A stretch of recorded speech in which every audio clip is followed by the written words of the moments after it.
arrivée il y a presque 20 ans, en 2003, en mai 2003. J'ai pris la partie hôtel-restaurant. J'ai ouvert le 15 juin 2003 avec tous les grands chefs de la région. J'ai une formation dans l'activité parce que mon papa était restaurateur également. Et j'ai fait l'école hôtelière à Marseille et à Blois. Parce que c'est compliqué à gérer, parce que quand on est une femme c'est plus difficile, parce que j'ai envie de faire des choses qui me correspondent, du local, des produits de la région, des fruits de saison ou des légumes de saison. Donc tout ça, il faut que, quand c'est nous qui faisons les achats, c'est plus facile. Tavel, c'est un cru inclassable. C'est du rosé, c'est la seule appellation qui est en rosé. C'est la première à avoir obtenu l'appellation d'origine contrôlée en rosé. Mais c'est un vin pour moi que l'on prend plutôt à table plutôt que de déguster au bord de la piscine ou au bord d'un barbecue, même si on peut le faire bien entendu. Mais c'est un vin plutôt structuré, il y a beaucoup de syrah, mourvèdre, grenache. Et en fait, de plus en plus, les viticulteurs sont tournés également vers le bio et font des vins de vraiment très grande qualité.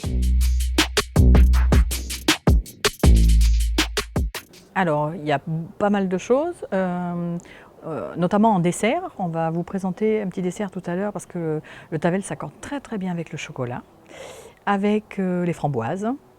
Certains vins sur lesquels vous trouverez des notes de framboise, de pamplemousse. Et puis nous, souvent avec le poisson, on fait un petit beurre blanc, mais au lieu de faire avec du vin blanc, on fait au rosé, de Tavel forcément. On a à nos clients, on leur présente également un apéritif qui est de composition de mon mari, qui est on appelle ça notre sangria au vin rosé, parce que ce sont des liqueurs de fruits dans lesquelles nous mettons du Tavel et un petit peu de limonade pour le pétillant. D'ailleurs, le Tavel, pendant de nombreuses années, vous trouviez ce vin sur chaque table étoilée. Alors, il s'agit d'un fondant au chocolat que mon fils, qui est pâtissier chez nous, va réaliser devant vous. Parce qu'avec n'importe quel Tavel que nous puissions présenter, l'accord vin, Tavel et chocolat marche toujours parfaitement. Non seulement c'est très facile, mais en plus c'est réalisable chez nous.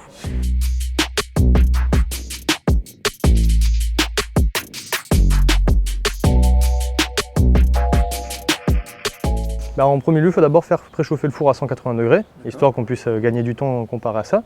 On va venir mélanger du beurre et du chocolat ensemble, alors chocolat noir en particulier. On va préférer un peu les chocolats de type 70%, 60%, qui sont très bien et qui vont ramener un peu plus de goût au rosé. Et on va mettre ça à fondre dans une casserole, en bain-marie, dans un cul de poule, qu'on va faire tout doucement chauffer, sans trop d'excès, parce que sinon ça risque de faire brûler le chocolat.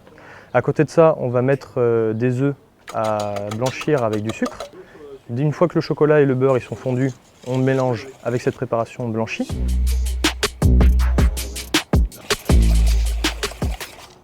Et après, on va venir ajouter de la farine pour le côté un peu plus solide, pour que à la cuisson ça soit mieux.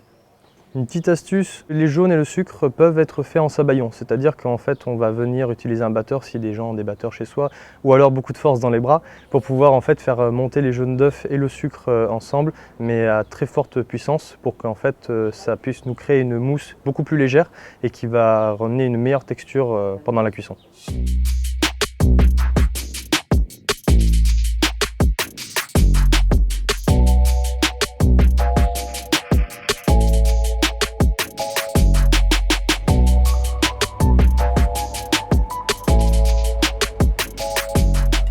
Environ 10 à 12 minutes à 180 degrés.